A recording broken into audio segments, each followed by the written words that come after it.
अस्सलाम वालेकुम to all viewers. मैं हूं आपका host Yasir Bhattu. Multi colour world में खुश आमदीद। नई वीडियो के साथ हाज़िर हूं। आज की वीडियो का टॉपिक है गार्लिक NS 756 की जो वैरायटी है वो माशाल्लाह बहुत अच्छी तैयार हो गई है और अब ऐसा हार्वेस्टिंग की तरफ जा रही है। अपने जो बल्ब है वो पोतियाँ तुरियाँ वो बहुत खूबसूरत तरीके से तैयार कर रही है।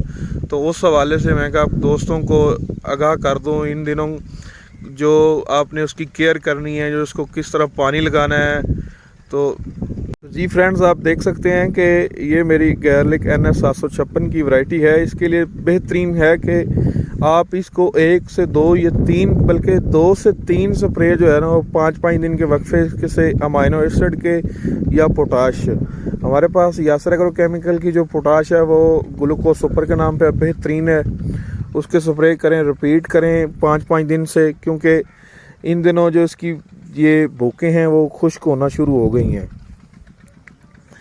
तो इसके लिए दूसरा है कि इसको हर पानी पे आपने जो है बल्कि दो पानी के बाद तीसरे पानी पे ह्यूमिक एसिड जो है पर एकड़ 8 kg या 4 लीटर लाजमी फ्लड करना है। उसकी वजह है कि ज़मीन आपकी भुरभुरी और नरम रहेगी और जो पोथियाँ वो तैयार होती रहेंगी ईजीली।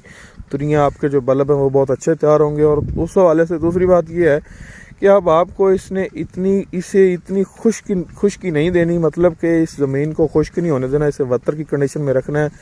क्योंकि जब तक वत्तर रहेगा तब तक आपकी जो तुरियाँ हैं वो इजीली तैयार होती रहेंगी। जब ज़मीन हार्ड हो गई, जाहिर सी बात है, तो आपकी जो तुरियाँ, आपका जो बल्ब है जो नीचे प्याज टाइप बन रहा होता है, उसमें इतनी पावर नहीं होती कि वो आपकी ज़मीन को जो है उसकी हार्डनेस को तोड़ सके। तो काइंडली यही है तमाम फार्मर से कि इन दिनों आपने काफ़ी ख्याल रखना है ऊपर।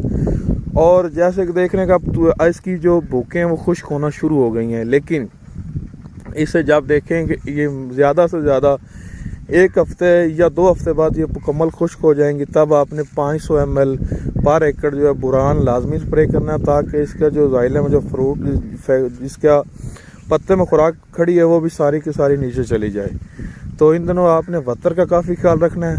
और अब खुराक जो है वो मुकम्मल बंद कर दें। अब आप 1-2 स्प्रे लाजमी करें, वैसे वो पोटाश के कर दें या आप अमाइनो एसिड के कर दें, वो बेहतरीन है।